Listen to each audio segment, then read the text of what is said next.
The Badgers fixed their pass rushing issues, I think, and it's more than just Mason Reiger. Let's talk about it.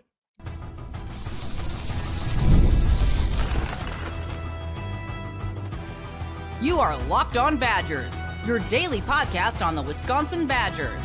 Part of the Locked On Podcast Network, your team every day.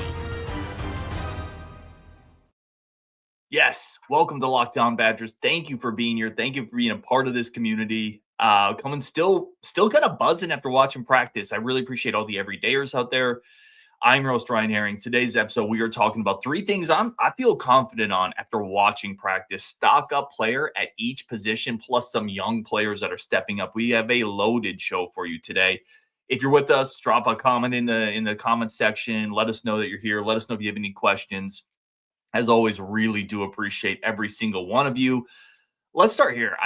Evaluating practice. So something I've taken a couple walks and I'm like, man, how do I evaluate some of this? Is a good thing, or is it a bad thing because we're not performing somewhere else? I've spent a decent amount of time thinking about this.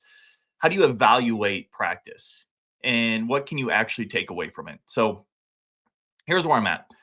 Because there are three things I'm going to talk about that I feel pretty confident on, what they mean for the Badgers, but also what they mean negatively, potentially for the Badgers. The first one is Mason Reiger in this pass rush. I've talked about it a lot. I've thought about it. He looks great. Mason Reiger looks really, really good. There's a potential, I think, and I've said this, but I don't know if I've said it on the show. I think he could be the best portal addition of the Luke Fickell era over the last 3 years. I think he could be at the top of that hierarchy. And I also think it's more than just Reiger when you're looking at this pass rush. I think it's more than just Reiger. It's Daryl Peterson actually looks pretty good. Sebastian Cheeks looks pretty good. JVR Suggs is taking a step up. Tyrese Fierbury. And it's Mike Tressel. It's Coach Tressel bringing safety blitzes, corner blitzes. You're seeing it. They're playing a bit of a mug look where they're putting those linebackers right up in that A gap and creating some havoc there. I think some of those cause some of the snapping issues we've seen, some of the pressure packages that Tressel has been playing around with. But ultimately, I think anybody, and I want to just be honest with this, I think anybody that watches a couple practices and comes back and says, this for sure, I 100% know this issue's fixed, or that's 100% a problem, I think they're probably blowing smoke.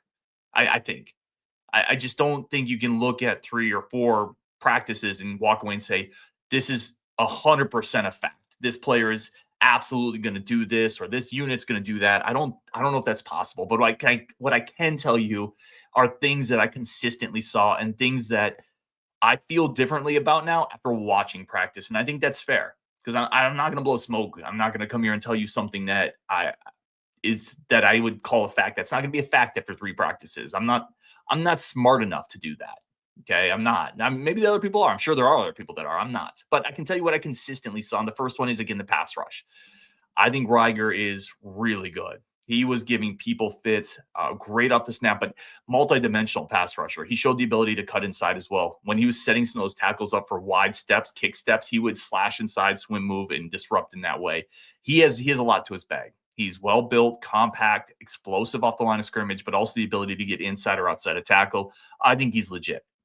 What does it mean for Wisconsin negatively, right? If Reiger continues to create pressure, continues to be disruptive, to get in the backfield, to cause havoc plays, Mason Reiger can be really good this year. We're going to play other people like Mason Reiger this year, right? Let's be honest. We're going to play in Ohio State. We're going to play in Oregon. We're going to play in Iowa. We're going to play in Alabama. We're going to play in Michigan, Illinois, who has some dudes as well. Reiger's not the only really disruptive edge we're going to play, so we got to get better there. Because if you're seeing it now, it's something they have to improve on. So I think defensively, what it gives the Badgers on the plus side is I think they might have a guy for the first time in maybe a couple years in that defensive line or with the hand in the dirt that opposing offensive coordinators have to focus on. And that's huge. Whether that's chipping with a tight end, whether that's rolling the pocket away from him, whether that's maybe double teaming a little bit and then releasing. I think there's a guy on this Badgers front seven in Mason Reiger that opposing offenses might need to focus a little more on, which is going to free up JVR Suggs. It's going to give a little more ability for a Fierby, Christian Allegro, Perkins in the middle, Daryl Peterson. They're going to have a little more less attention on them because of Reiger. And I think that's enormous. The Badgers haven't had that in a bit since maybe Keanu Benton. And that's a nose tackle. It's a little different. Off the edge just changes the game. I think it's a big deal for Wisconsin. And that's something that I think they'll have this year. So I really like that aspect of it, but offensively, they're going to have to get better there. Whether that's Davis Heinzen continuing to improve, whether that's um, I would see. I hate the idea that maybe we just need to chip all the time or leave a fullback in there on that side. I don't know, but maybe you'll have to against the really good teams. So again, when you look at it, there's a plus and a negative to all these things. But I feel really confident that this pass rush, this group of edges, these guys are better. You look at a player like Sebastian Cheeks. He came over last year as an inside linebacker. They flipped him to outside linebacker. Now he's had a full year there. He can get off the line of scrimmage like a cannon. He looks really good. Tyrese Fearby looks really good. So I am very confident in that group and our ability to create more pressure this year. JVR Suggs, another one that I thought flashed. The next thing that I thought I consistently saw, and I feel good about, I feel better about after watching practice, interior run, the ability to run the ball in the middle. I think there's a lot of things that are going into this, and I want to hit on several parts of this. Again, good and bad, right? There's positive and negative to all this, but I think for the first one I want to hit on is it's easy to forget that Darion and Dylan Jones, those two running backs, they're just second-year guys. They came in last year as true freshmen. I think both have made a jump, right? And they're very talented. Dylan Jones looks really, really good. Darion Dupree, when Dylan maybe got a little nicked up or wasn't getting as many reps, Darion Dupree stepped right in. I thought he looked really good. Katie Akamelli is built like, he's built like the Terminator. There's a really physically talented running back room, and all three of them bring something a little different. I think all three of them are a little dynamic in their own ways. It might not just be our interior of our defense isn't very good. I think we have really good running backs, and really good running backs can make blocking schemes look really good. Really good running backs can make defensive linemen and linebackers at that second level look a little poor. Dylan Jones, if you one adjective to describe him, is smooth. He just cuts through traffic with very little wasted movement, foot in the dirt north-south, and enough speed to break it. Darion Dupree looks more physical this year. There was a play, he got in the secondary, and Amelia Agard stepped up. And I love the fact that Agard stepped up, but Agard ran over a little bit. By the way, Agard's put on muscle this year. I think those running backs are better, but I also think it talks to Grimes. And one of the things I talked about this every single show I did was Jeff Grimes is getting a lot of motion east and west, moving offensive linemen, moving tight ends, orbit motion, jet sweep motion, jet sweep fake, smoke screen, tight end screen over the middle, tight end screen to the side, quarterback sweep. Just a ton of looks east and west and laterally. And then they'll just hit them up the middle, right? And I think it's creating some issues defensively where those eyes, the eye discipline, the fits, they're starting to move east and west with the motion, with the movement. And I think some of this is just Grimes might have a really interesting run scheme. This is something I've talked to Curtis about, the playmaker who's going to come on the show at some point. I think that east-west motion, the continual shifting, the continual moving pieces around, hitting you on the edges, trying to outflank you, it opens up those interior runs. And we saw that for years with Paul Christ, right? He loved using that jet sweep, fake the jet sweep to and Isaac Anderson, David Gilreath. You remember those names if you're a Badger fan for a few years. And then you hit him up the middle with a Monte Ball. You hit him up the middle with a John Clay, a PJ Hill. That wreaks havoc on those interior linebackers. It's tough. And you can see them take a false step. And I think that's part of this too. I think the scheme is really strong. I think this Jeff Grimes running scheme is strong. I think that interior of the offensive line is strong. We saw that Renfro, Brunner, Mandel. That's a powerful trio. And conversely, I think there are some questions. I didn't see quite as much from Perkins as I thought I would based on some of the hype coming out of spring. And I was there for a practice in spring too.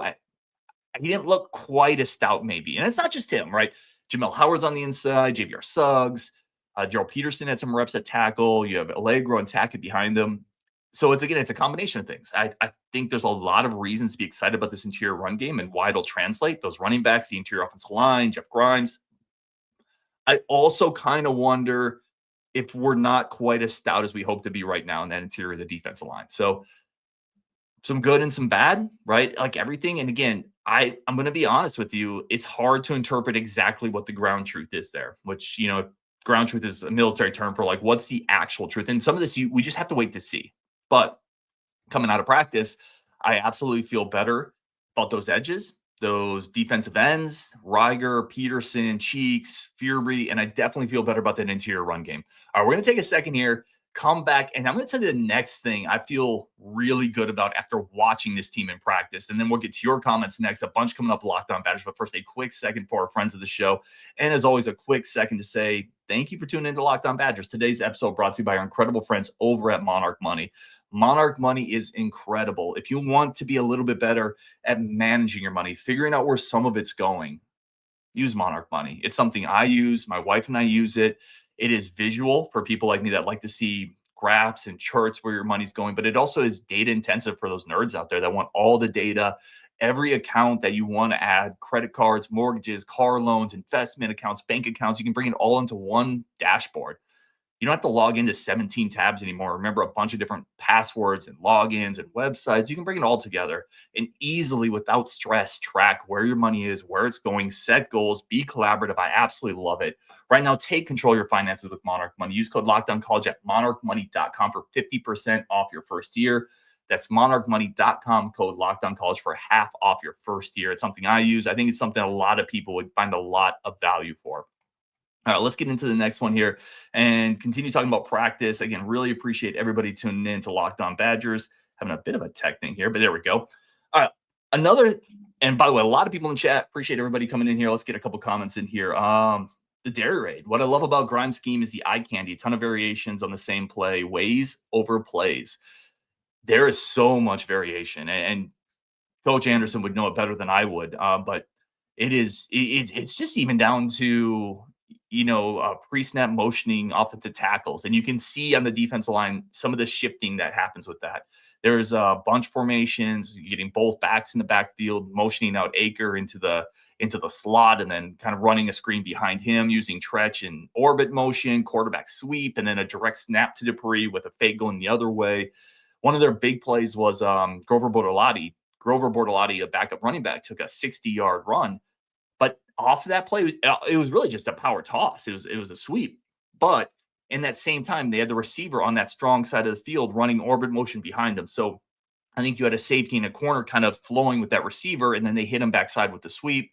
It's a lot to track and see. And I think Badger fans are going to really like it. I'll give you the next one that coming out of practice after seeing him a couple of days that I really feel good about. And it's a young talent on this team. One of the areas we talked a lot about, Luke Fickell and this staff and Pat Lambert and everything they've kind of done, is that accumulation of young talent, specifically those first couple full recruiting classes where you saw really talented running backs, offensive linemen, linebackers, some nice corners. I liked a lot of young pieces that and none of them are going to play this year. Some of them will, but you go down the list, and I thought Eugene Hilton looked the part. I don't know how much he's going to play this year. You do have some upperclassmen there. You have Ballard, Vinny, Tretch. Obviously, Crowdis came over. Tyrell Henry looked good. Chris Brooks, they want to play. But Eugene Hilton looks good. Like, he looks smooth, in control, bigger than a freshman as a receiver, fast, good hands, high points the ball. He had some really nice moments in one-on-ones when they're kind of running 9 routes and it's just kind of go get the ball. It's you in a corner. He came back and adjusted to a couple against Emilio Agard. Like, he's going to play. Maybe not a ton this year, but he is going to be a player at Wisconsin. Jameer Scott, Kairos Gaines. I thought both those corners, long, physical. I'm pretty confident they're both going to be players by the time they're out of Wisconsin. And when I say players, maybe it's players in the realm of a Nizer Fortgreen,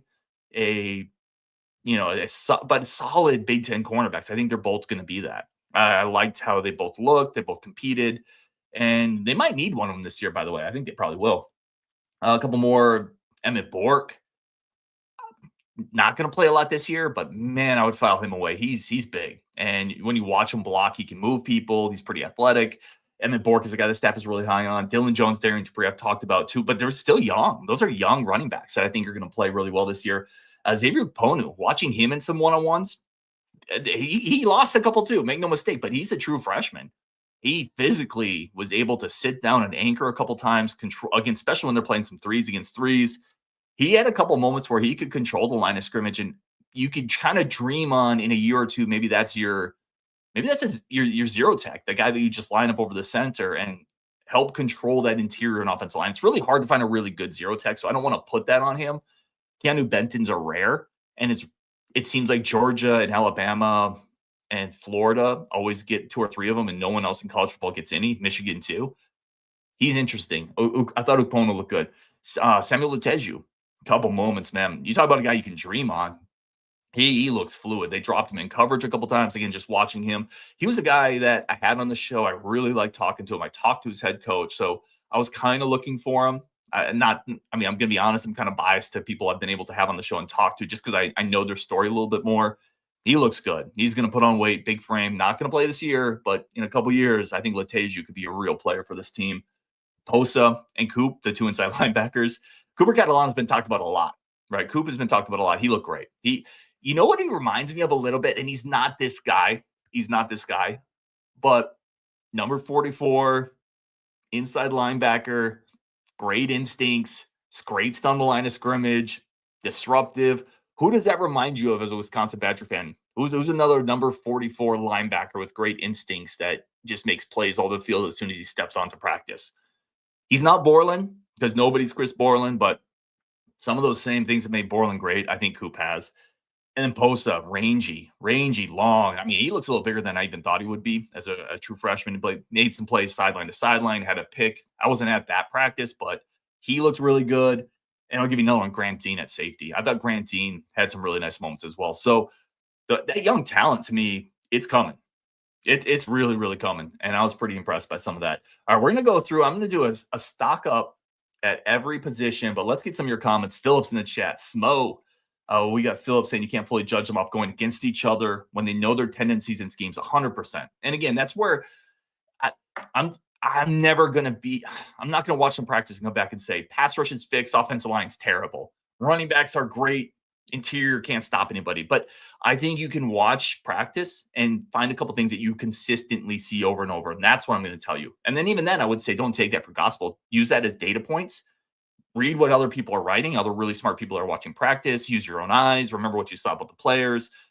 Put it all together because that's what we should all be doing. Find all the data you can get, put it all together. And then with that data, make up your own mind and come to some type of rational conclusion, right?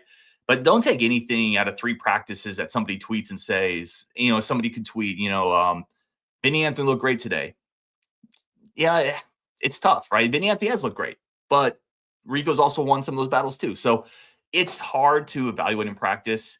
And you just, I think, do the best you can to see what consistently happens, right? And use that to kind of change your opinion over time.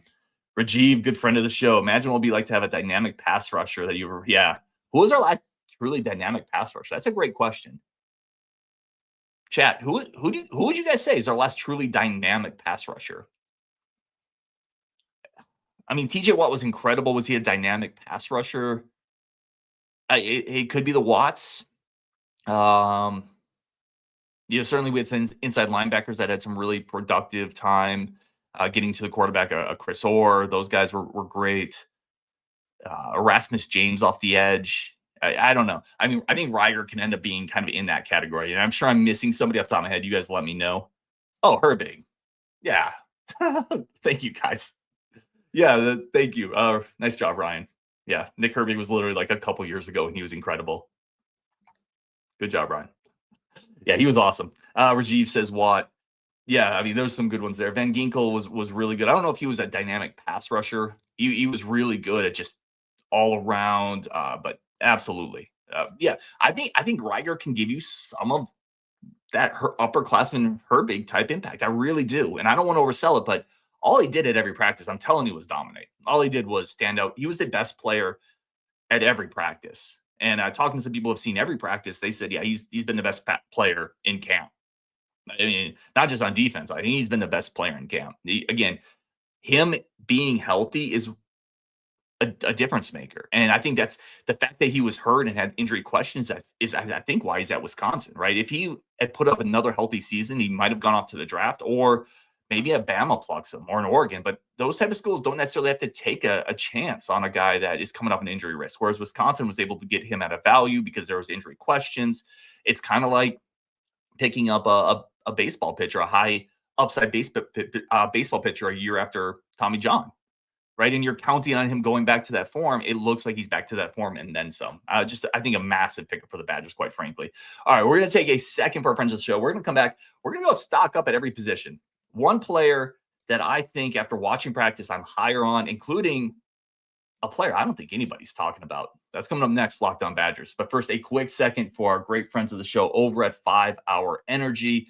And listen, this summer has been warm, and we know that. And a lot of golfers watch this show. Right now, you need to fuel up and tune into the 5-Hour Energy Transfusion, bringing that grape, ginger, lime flavor together. It's absolutely incredible. It's the favorite drink you're going to get on the golf course, at least one that doesn't have alcohol in it.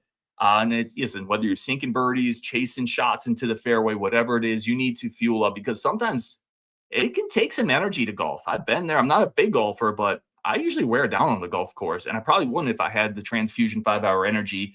Right now, it's all about the good times, good people. Summer's still here. And if you're trying to turn that 18 holes into 36, you might need that grape ginger lime flavor to give you the best parts of the clubhouse without chasing down the Bev cart. Go over to 5hourenergy.com today. That's the number 5hourenergy.com. You can use my promo code LOCKEDONGolf to receive 20% off your order. This offer is only valid until September 30th on one order. It cannot be used with our promotions. The code is not good on subscription orders. Whether you're meeting up with friends or trying to turn 18 holes into 36, get the energizing boost you need to power through. Order Transfusion flavored 5-Hour Energy shots today. Okay, let's get back into this and let's talk a little bit about stock up at one player at every position, plus some more of your comments if you got them. Let's start with quarterback. Hunter Simmons. I was not expecting this to be in my bingo card. So Hunter Simmons came in 3 years at Southern Illinois, and he was off to a good start for them last year. In fact, I think he was back-to-back performances with 341 yards, another one to 306 yards. He was one of the first Southern Illinois quarterbacks to do that. He's got pretty good size. He's 6'3". He's got a better arm than I think people realize. All right. Listen, he's number 3. A lot of things would have to happen for Hunter Simmons to play in a game this year that has meaningful reps. I'm kind of interested. What if he redshirts? I don't know. What if he redshirts and then he comes back next year? I don't know. I would say stock up Hunter Simmons. I was surprised. I thought he looked pretty good. Running back, stock up Dylan Jones. And again, some of these are the stock on Dylan Jones wasn't exactly low to begin with, but it looks like he's turned a gear up. He's physical. He's decisive. I mean, you remember like going back to last year, it was Dupree was ahead of him in the pecking order. And now I think it's just based on who's getting reps, who's getting those number 1 reps. They pretty clearly, I think, feel really good about where Dylan Jones is. And then he was ripping off some runs against first team defense, against in practice. He looks really good. So I think stock up Dylan Jones. Receiver, I'm going to stock up Vinny Anthony. Again, it just feels like he's taken what he did last year and he's added a little bit to it. Stock was already high on him. I think he's still probably, I don't even think it. I'm almost positive nationally he's still a little undersold. I think Badger fans know what they have in him. I think nationally Vinny Anthony is still a little undersold because, listen, that's fine. Now, his offense wasn't very good. His team wasn't very good. So it's easy to understand why maybe there wasn't a lot of hype there. A lot of people don't know that name. He's a really good, solid receiver. That would start on a lot of Big Ten teams. Maybe not an elite guy, but I think someone mentioned he's like a Chimere Dike type. Yeah, like that's an NFL receiver. He was a 4th-round pick. I think Vinny's an NFL guy, and I don't know if nationally he gets the recognition he deserves. Tight end Lance Mason. Oh, you talking about one of the helium guys? One of the my camera just started following me. Look at that. I have an AI camera that occasionally comes to life. It's odd. Lance Mason looked good. And one of the things I say a lot is trust what the coaches are showing you. They got him the ball. Tight end jet sweeps multiple times. Tight end screens, middle screens, smoke screens, drag routes. They ran some action, where they're kind of faking an option one way, and then they're dragging him back across the other way, looking for him.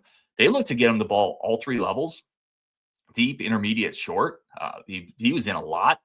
He's really impressive. Like I was wrong. I think it's too early to say, but I think I undersold the addition of Lance Mason. He's I think he's easily, maybe with Mason Reiger and maybe Emilio Agard, I'm trying to think off the top of my head, he's easily one of the 2 or 3 biggest risers that I think we've seen out of fall camp. It could be a really, really sneaky, nice addition for the Wisconsin Badgers.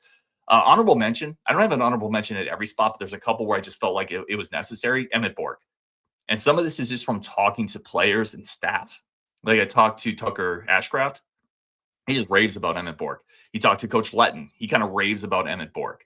You talk to Pat Lambert, he kind of raves about Emmett Bork. So when multiple people, players and coaches and administrative guys start talking about a single guy, some of it unprompted, by the way, you file that one away. Okay, I'm going to file that one away. I'm going to buy some Emmett Bork stock. Offensive line, stock up Colin Cubberly. You talk about a guy who he kind of looks like he kind of looks like a refrigerator with legs now, like in a good way. I mean that as a compliment. That I see how that could come across as an insult. I don't mean it as an insult. That's like kind of a compliment for an offensive lineman. He looks good. I mean, he was working at points he had a couple first team reps. He's working into the second team really comfortably. It's easy to see in a couple years that that's one of your starting guards. He's physical, really, really powerful in the run game. I think he's going to get better and better there. Going to have to continue improving probably his movement skills and pass sets a little bit, but I think that's a guy that wasn't getting talked about a lot. That is obviously put in the time, put in the work, put in the effort. He's gotten bigger, he's gotten stronger. Now he's getting those reps. I think he's comfortably probably in your top 8 comfortably, and I'm really kind of excited to see where that grows. I know the staff really likes him. I know Brady Collins really likes him. That's a guy in the offensive line I would be excited about. Defensive line. Well, let's do this one edge. I mean, it's Mason Reiger, right? Like that stock is like Bitcoin. I mean, it was like you should have bought it. Too late. That dude, he just looked phenomenal, and I can't say enough about how good he looked. And I'm just going to be completely honest with you. He made plays consistently off both sides of the field, left side, right side, against the run and against the pass. And again, my most impressive Mason Reiger play, because maybe you didn't hear this in my other show. I know not everybody catches every show. There was a screen pass. They were throwing it to Dupree, and Reiger got disruption in the backfield. He almost blew up the screenplay. So picture this in your head. So they throw it over Reiger's head. Dupree's matriculating downfield, bobbing, weaving, gets to about the 50-yard line, and Reiger it's not a straight sprint because Dupree's making people miss, but Reiger has caught up to him around the 50-yard line trying to punch the ball out. The motor and the relentlessness for a defensive lineman in practice, in the middle of practice, to do that, I was blown away, because that's effort you can't teach. That's a give and F factor that you can't teach. That's a I give an S factor about this program, about me, about playing hard. That's impressive. And it's more impressive to me than beating somebody off the edge and getting a sack. To try to track down a running back 50 yards down the field as a defensive lineman in practice, it's going to translate. It's the effort's going to translate with him. But I got an honorable mention here. Sebastian Cheeks, I think, looks a lot better. And then a double honorable mention, because, again, I think the edges got a lot better. I think it's Tyrese Fewbury. That is a big dude. I mean, he is built like a werewolf out there. It is big frame. And he had multiple plays consistently walking people back, getting disruption, getting in the backfield. They have some nice pieces on the edge, and I don't think that's hyperbole. Defensive line, let's go stock up JVR Suggs. Obviously coming out of spring, a ton of hype on Perkins, a couple other guys. I think Jamel Howard is another one, by the way. And I didn't put him on here. Jamel Howard, now that I think about it, is another one that showed really nice flashes. I think he has made strides with his body. But JVR Suggs, I think, is kind of in contention with Perkins now for one of those interior spots, for one of those starting spots. And he had a couple really nice flashes. He is burst. Now, how well will Suggs hold up in the run game, I think, is a good question. But this was a guy that played at LSU last year. He is some unique burst with Suggs that I think we saw on display. Linebacker Cooper Catalano is an easy one for me. He was all over the field. People talked about him a lot. But just kind of some sideline-to-sideline ability. Maybe traditional-ish Wisconsin type of a linebacker that never probably gets enough credit for. He's more athletic. I guess what I'm saying, he's more athletic than people are going to give him credit for. But he also does the little things right. I think that's going to be a player in a year or two that it's easy to dream on the inside linebacker duo of Posa and Coop. I like that one. Cornerback Emilio Agard. Again, we talked a lot in the winter and the offseason about cornerback depth. What are they going to do? I think Agard can step in pretty reliably for that. If no matter what happens with the Fort Greene thing, and this team is still better with Nizier, make no mistake, because depth there is a question. There's young pieces that they might have to rely on that are going to make young pieces mistakes, because that's what young pieces do. Kids make mistakes all the time. Young players make mistakes all the time. Veteran experience has its own value. So this team is better with Nizier. Don't mistake it. But I think Emilio can be a solid starter this year, which that's a big jump for him. He was a freshman last year. I'm excited to see what he can do. At safety, Austin Brown. I think he looks the part. I know the coaches have raved about him. Don't mess with him. Don't move him to slot corner. Just let him be a safety. And he can be a lot of listen, Hunter Roller is not going to be an easy guy to replace from a leadership standpoint, from a talent and intangible standpoint. Austin Brown physically is just fine there. I'll say that. And I think Badger fans are going to like watching him fly around this year. Honorable mention Matthew Trainer, who hits like an iceberg. Things hit him and they sink. Like that dude's a dude.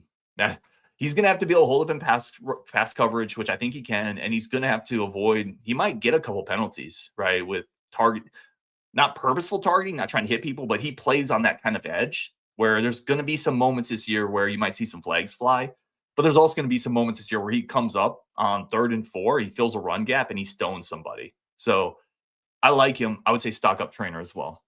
And that was my stock up, stock down list. Let's get some comments. I got a lot of comments. Bo Dragon says, "Did we win the national championship yet?" No, because the season hasn't started. Give us a couple months, Bo, and we'll be there.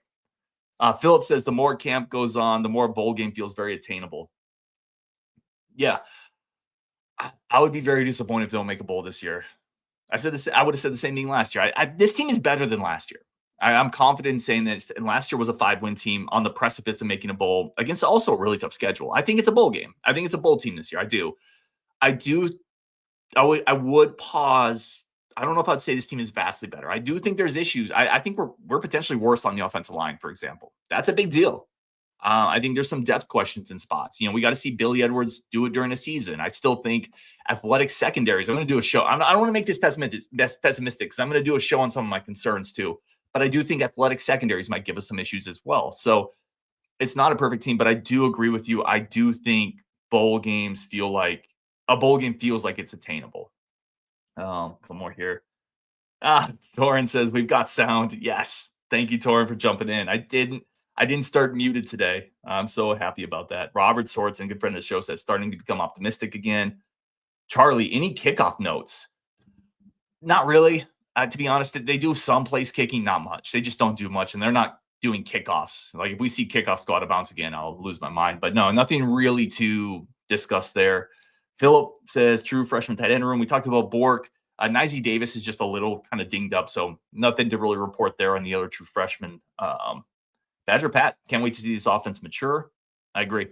This offense over the course of the year could start layering things in that is going to be really fun to watch. Now, they're also going to have to play a ton of tough teams, and we know that. So the offense should be better. They're going to be tested, though, and I think we all know that. I'll keep going here. I'm sorry. I'm catching up on some comments. Jack Daniels. Let's go Badgers. Jack McDaniels. I said Jack Daniels. That's a good name, too. Cheesehead Bucky says 3 wins by week 4. They got to be 3-1. They got to be 3-1 to start the season. If they drop the Maryland game, that is going to be really tough for the Badgers. Artificial Badger. Tight end screens are good, but can he block? I don't think Mason's biggest strength is going to be blocking. But can he be solid there? Because Tanner Koziel wasn't a great blocker either. They brought Koziel in because they wanted a guy who could stretch the field vertically as a tight end, who could create some mismatches in the pass game. Koziel got here, he bulked up, and then he whined out. Fine. I think Lance can be fine as a blocker. Your better blocker, I still think, is going to be a Tucker Ashcraft. It's going to be a Jackson Aker. It's going to be a Grant Steck. But I think Lance can be fine, and he can give you the receiving threat that I think Tanner Koziel was brought in to be. So I think it works. I'm telling you, I was really impressed with Lance Mason. One of the 2 or 3 guys I was most impressed with, maybe relative to where I thought they would be. Craig says, Vinny got lost in a mediocre Longo passing attack. He wasn't the only one. I think that's super fair. Charles says, please mention our schedule. I don't know if this is a drinking thing. Like every time we mention the toughness of our schedule, do we need to take a shot? I mean, we may need to. I mean, I don't want to talk about it all the time because it does feel like at times we've overhyped it. We talk about it all the time, but it also matters. I don't think you can evaluate players or teams without context. I think the context of the teams you play, that's the season you're in, all those things really matter. The conference you're in, when you play teams. And if you don't take some of that into account, I think you're losing some of the bigger picture. And I think that matters. So, but do we over talk about it? Probably. Should we take a shot every time we talk about it? Probably. Let's see. He says the year of the Kekahuna is upon us. I don't know. I don't know, man. I didn't see a ton from Tretch in the couple practices. I do I do kind of wonder if he's more of a we're gonna scheme up ways to get him in space, but the days of thinking he's gonna be like a 40 catch guy, I don't know. I don't know. Again, this is where I go back to don't make too much out of what you see over 3 practices, but there were receivers targeted quite a bit more, and they moved Tretch around, right? So I'm not sure if the year of Tretch is upon us, P. I'm not fully sure. Jason Geldon, stock of Jackson Aker. I think stock steady. I thought he would look solid, and he looks solid. I think he's going to get moved around a lot. I don't think he's going to get the ball a lot, just because if you're an offensive coordinator and you can get the ball to Dylan Jones or Aker, you get to Dylan. Dupree or Aker, you get it to Dupree. Yak or Aker, you get it to Yak and Tretch. And I think there's better pieces with the ball in their hands. It doesn't mean you can't catch a defense off guard or create a mismatch and get Aker the ball. I think Aker's role is more going to be setting the edge, catching the screen, maybe the occasional fullback dive, those type of things to keep a defense off guard. But that doesn't mean he's not going to be a valuable piece to the offense because he's going to play a lot. Let's see some more questions. KBJ, Robert Sorensen. I thought he was okay. He's a little buried, and there's quite a few slot guys there. I think Tyrell Henry's probably a little ahead of him. Tretch a little ahead of him. I think they could play Eugene in the slot. And then you have Crowdis there too. It's a crowded spot because KBJ you can't really put him on the boundary too much. And I think he's a little limited in his route tree. Now, after the catch, you can see some of the start and stop, some of the explosiveness, and he had that incredible one-handed catch. So you can see some of the tools there, but I think he's still a little behind. And I apologize. We're going a little late today, a little longer than I normally go, but I'm just kind of catching up on comments. Charles Johnson just says Ryan. What's up, Charles? Oh, man. Let's see. Robert Sorensen says Wohler was a little overrated last year from a playing perspective. Can't question his leadership. I think that's probably fair. I do think there were probably moments where he just wore down. It's hard to expect your safety to tackle quite as much as the Badgers expected Wohler to tackle the last 2 years. He put a lot physically into run defense, where in a better defense, where that front seven was a little bit better, made those linebackers a little bit better. Wohler's probably a little more disruptive because he isn't getting his body beat on for 2 straight seasons. Excuse me. But I think it's also fair. I think we expected more disruptive plays. Maybe a few more interceptions, forced fumbles, tackles for loss, those type of things. So I think it's fair on both ends, Robert. I don't think that's a bad one there. Man, there's a lot of comments. I apologize. I'm not going to get to all of these. White Marlin, good friend of the show. Jancy flashing at fullback. I loved him at fullback. I watch him. Now, I think he's got a ways to go, but super chippy. He tries to finish blocks. He will continue blocking after the whistle, which I love. I think he's kind of wired with the right mentality to play fullback. It'll be interesting to track. I'll say that. When it initially happened, I kind of wrote it off as, well, that might be the end of Jan. It's just hard when sometimes players switch positions. Oftentimes it's a precursor to players not really working out. I think he might work out at fullback. I was kind of intrigued by it. KLB, anything on Seagraves or David at tight end? Did see Seagraves catch a touchdown on a quick out with backups. It was like 3s on 3s. I think maybe Carter Smith threw that ball. Didn't see a ton else there from Seagraves. I don't know. It feels like he's maybe a little buried there. Freshman corners, White Marlin. I like the length on all of them. Washington needs to add weight. Washington, I think the upside's there, but he needs to definitely, this is a good year for him to redshirt, in my opinion, add weight. I think, and I said it when they signed, I think Cairo's a little underrated, Scanes. He was getting pretty consistent reps with the 2s, and then even coming in at times with the 1s when maybe Rico needed a break or Emilio needed a break. They had Dione Hill in that role as well, and they had Latimer as well in that role. But I think Scanes can play this year, and I kind of like the physical toughness that he shows. He's got good size. All these corners have good size. No, there's no small corners in this group. This staff has a tight at corner. I like him. One of them is probably 1 or 2 of them probably going to have to play this year, and I think Washington is a good redshirt bet. Just my opinion. That's not from anybody. Okay, we're going to wrap it there because I am at 40 minutes. Really do appreciate everybody as always. You guys and gals are incredible. Thank you so much for tuning into Locked On Badgers. Charlie says Scanes look a little like Fort Greene to me. I think that's fair. Charlie, I think that's a good comp. Then Griffin Klein, long-term stock king or trainer.